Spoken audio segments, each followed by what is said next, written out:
two shots in Sarajevo and Europe was set on fire. For 5 long years it burned, extending into Africa and Asia, costing the lives of over 50 million as gas and modern weaponry turned war into a nightmare. It was only in 1919, 3 years ago, that the war would end, but not due to one faction proclaiming victory. No, the war had turned into revolution instead. In France and the United Kingdom, the democratic institutions were overthrown, and in Germany, Italy, Austria-Hungary and Russia, the revolutions led to their complete collapse with the rise of warlords and new nations. The same was seen in our home of Anatolia. After the fall and partition of the Ottoman Empire, a new vision of a unified and liberated Turkey was born under the leadership of Mustafa Kemal Pasha. Embarking on a great offensive, the Greeks were pushed back to the gates of Izmir, but that's when disaster struck. Kemal Pasha was hit by a Greek artillery shell, sending him deep into coma. And without our unifying leader, the offensive fell into disarray, our movement collapsed, with warlords and communists rising in opposition, and the Turkish midnight began.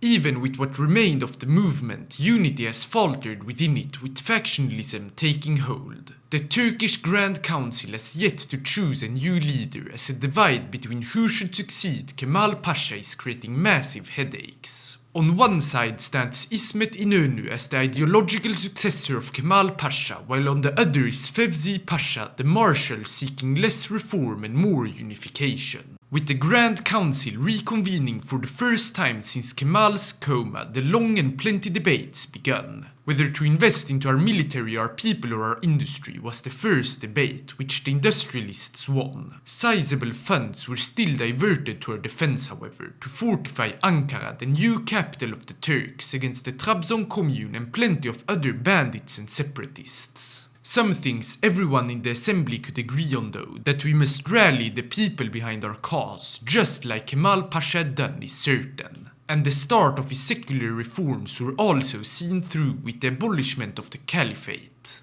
This left the question of our next leader. After many months now of debates and consolidation, Ismet Inonu gained the confidence of the assembly, being elected as the new leader of the Turkish national movement and putting us on the path of reforms. Immediately, the reform's first focus was put on our economy. Since the collapse of the Ottomans and the following independence war, it has been in shambles. Thankfully, this makes it easy to find improvements, and looking to the lack of sugar and other products among our population, the first major economic decision was the founding of Turksekker. This state-owned company will allow us to safely invest into the economy, like establishing sugar refineries. We also saw through the repair of our infrastructure, which just like our economy had also been destroyed. With the start of Inonu's tenure so far successful, stability has started to slowly return and the divide inside the movement has subsided. This is because Fevzi Pasha hasn't been removed from positions of power. Instead, we have tasked him with implementing the lessons of the failed Great Offensive to prepare the army for the important second try. While he deliberates, the reforms continued with Turksekker pursuing its expansions, bringing stable growth to the economy and even improving stability on all societal fronts. So, with some room to work with, we started a more thorough secularization of our government institutions to fulfill one of the 6 principles of Kemalism. This went hand in hand with further denouncing the Ottoman government left in Istanbul, who keep inflicting pain on society by keeping its unmodern and undemocratic institutions. Not only does this denouncement raise internal support, with war support now over 50%, but it also allows us to achieve much needed foreign recognition, pulling away international support from the Ottoman government. Returning to our army, Fevzi has pinpointed that it simply isn't professional enough, and so with the training of 48,000 new men as the second grand offensive approaches, we are putting a lot of focus on the quality of their training. Another issue naturally lies with our equipment. To sustain an army approaching over 100,000, we need more guns than our 2 small factories can produce. The solution is twofold. Firstly, we can fix many of the weapons broken and abandoned during the first Great Offensive. And secondly, our growing international recognition allows us to purchase weapons from nations sympathetic to our movement.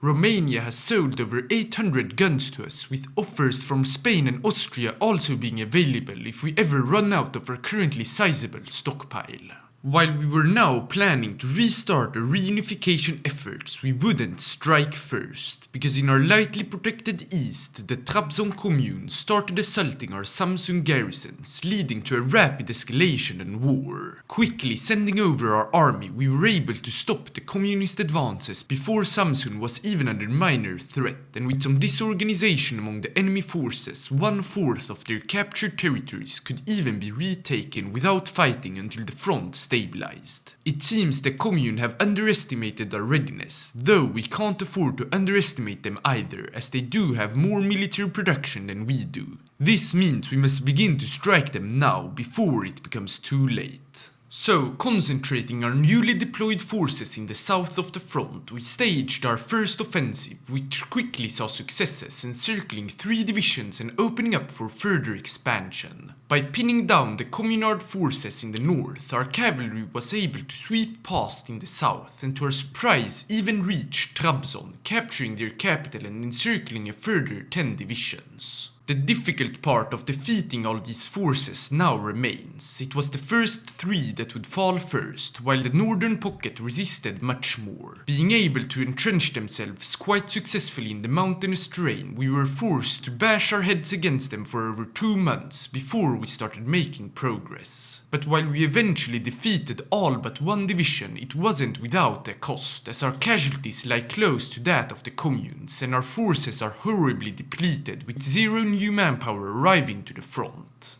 In an effort to reorganize our forces, we consolidated the 18 divisions into 13, but despite this we were forced to buy new guns from Spain and would lose Trabzon back to the commune, as they had moved up to scraping the barrel and started a counter-offensive with their artillery-equipped forces. Going on the defensive, we too were forced to raise our conscription laws, twice even, because if we want to begin attacking again, we need to restart training of new divisions. In addition, we would work on improving morale in our army, which had dropped significantly due to the now over 100,000 losses. And thankfully the slowing down of the conflict also allowed us to reform our planning process and see through our army doctrine. As we deployed more divisions, we staged our last offensive in the year of 1925, capturing Erzincan and Gümüşhane. But what followed was more than a year of defensive actions, as Trabzon stands too heavily defended to capture. Behind the front, we weren't as passive, however. Ismet Inonu had continued our reforms, the most important being a major revamp of our education system, which a modern society can't function without. In an attempt to somewhat raise stability and grant our population more exposure to democracy, our freedom of speech was also improved. On the economic front, we would also complete the construction of the Etimeskut airport, which will allow foreign capital to flow easier into the country. And this airport gave us a brilliant idea. We could establish a Turkish air force to gain a big advantage against our enemies in the region, who all lack one. So switching from building civilian factories to military, we were able to begin the production on a light, close air support biplane. While it is extremely weak compared to its modern European counterparts, even this slight air support will prove itself as a valuable advantage. But it wouldn't be until the end of 1927 that the war reignited with new intensity. The Trabzon commune had now over 350,000 casualties and basically run out of men. This prompted the Federal Republic of Armenia to declare war on them, in addition to the Eastern Army and the Kurdish Emirate. So, since we don't want to give away our territory to the Armenians, we started hopefully the final offensive.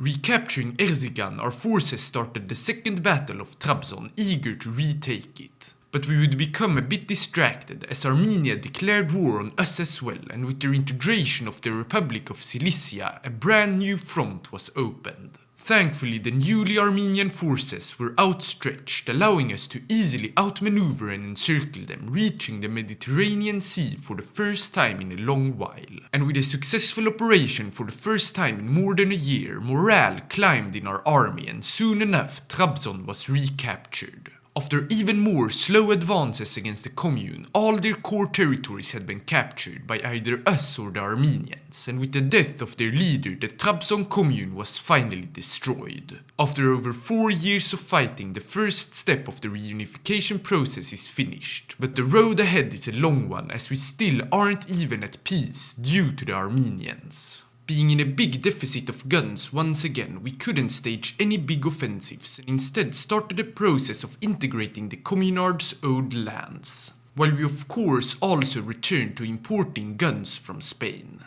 It was the end of 1928, thanks to the purchase and integration of the Trabzon factories, that we regained an equipment surplus. Part of this surplus was 750 artillery pieces, who we promptly equipped to our army. So, with a stronger army than ever before, we launched our first offensive against the Armenians, who already had run out of manpower. Thanks to this, our first breakthrough was soon seen, and despite the mountainous terrain, we were able to outmaneuver their forces. 3 divisions were encircled and destroyed in Batumi, opening the road to mainland Armenia. It was only as we arrived to the doorsteps of Yerevan that we had to halt and replenish our supply. Nonetheless, the city would fall at our second try, victory was declared and an interim government was established under Berk's Turker. With peace finally returning after several years, Ismet Inonu has proven himself more than competent as the successor of Kemal Pasha. But Turkey isn't united just yet, as there is still plenty of warlords left on our soil.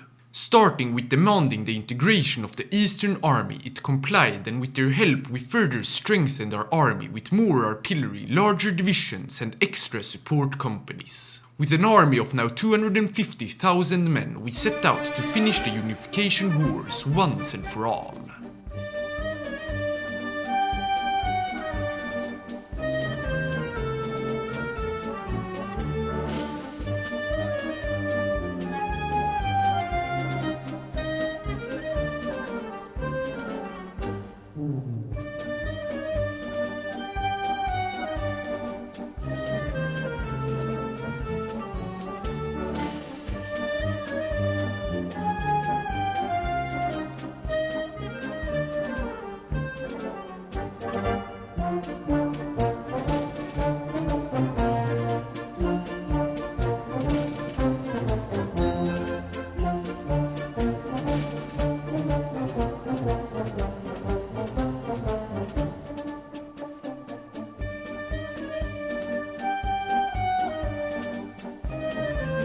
We have done it. Our nation was devastated by the First Independence War and the disaster at Izmir, but since then, 8 years later, we have arisen like a phoenix. Our nation has finally been united under one banner. The Turkish nightmare is over and the nation reunified. This opens a brand new chapter, one of reconstruction. Much of our lands remain uncored, and while our economy has grown to become one of the strongest in the region, it has the potential to grow so much more. Starting with the integration of Istanbul, we moved on to the economic reforms as we don't have enough political power to integrate the rest at the moment. The first thing we did was to abolish the war tax, which had allowed us to reunify Turkey but put serious strain on our economy. But this wouldn't be the best news, because as if he had noticed that Turkey had been reunited, Kemal Pasha awoke from his year-long coma. After being debriefed on the last 8 years, he announced his goal to re-enter politics to the joy of the people.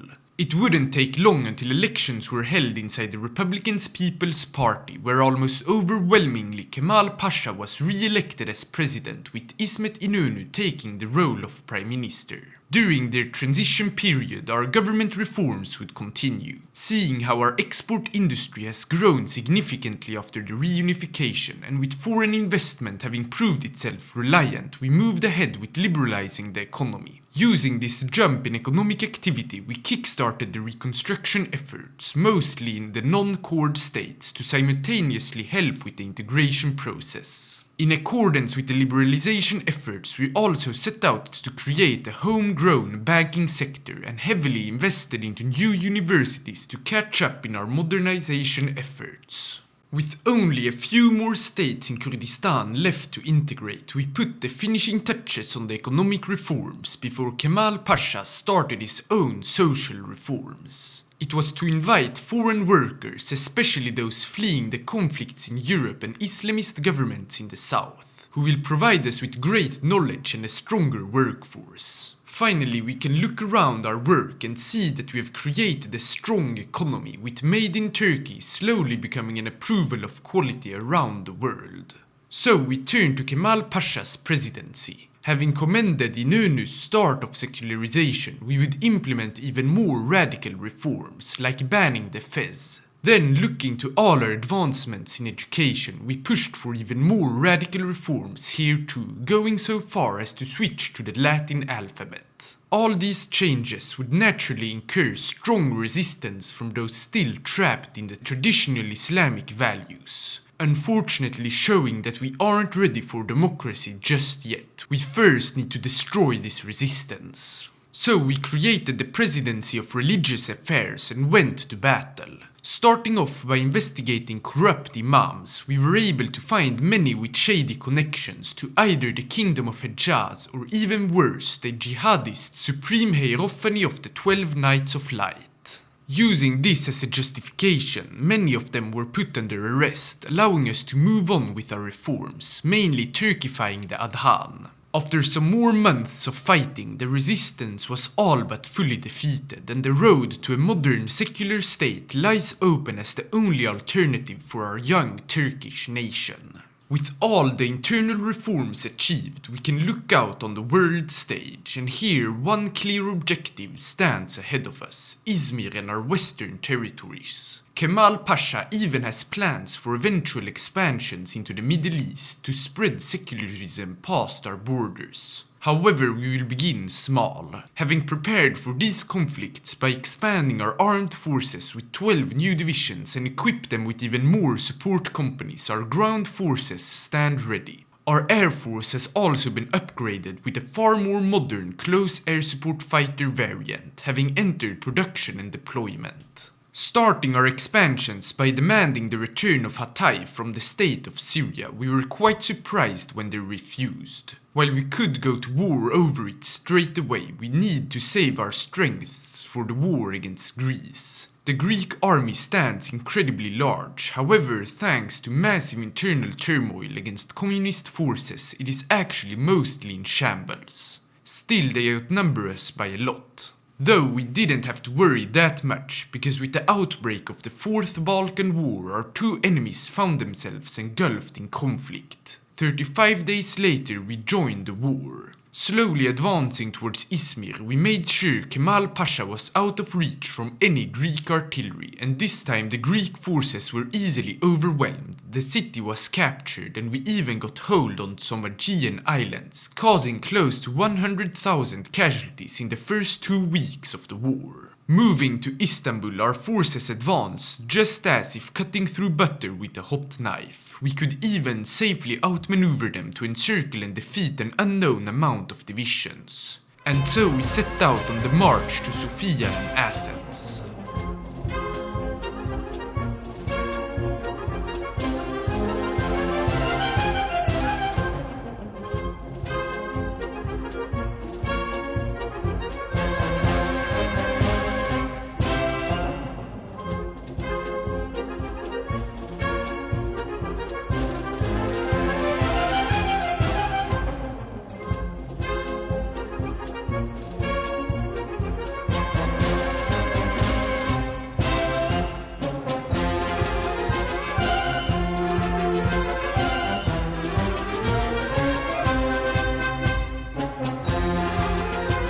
With victory in the Balkan theater, we moved back to Syria, starting by striking them down from the air.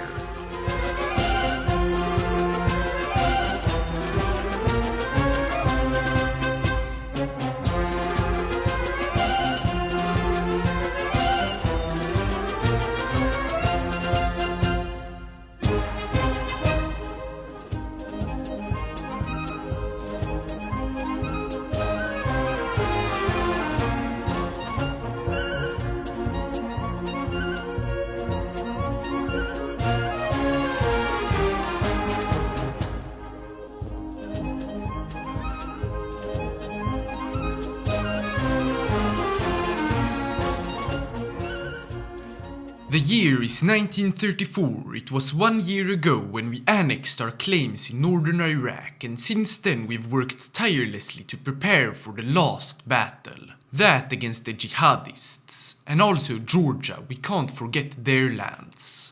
Most of this preparation work was put in by our scientists, who have done a lot of work to catch up and even surpass the Western research progress. Because not only have we developed hyper-modern tanks with 1,000 in the field, we've also deployed guided missiles to bomb the industry of our enemies without any human losses on our side.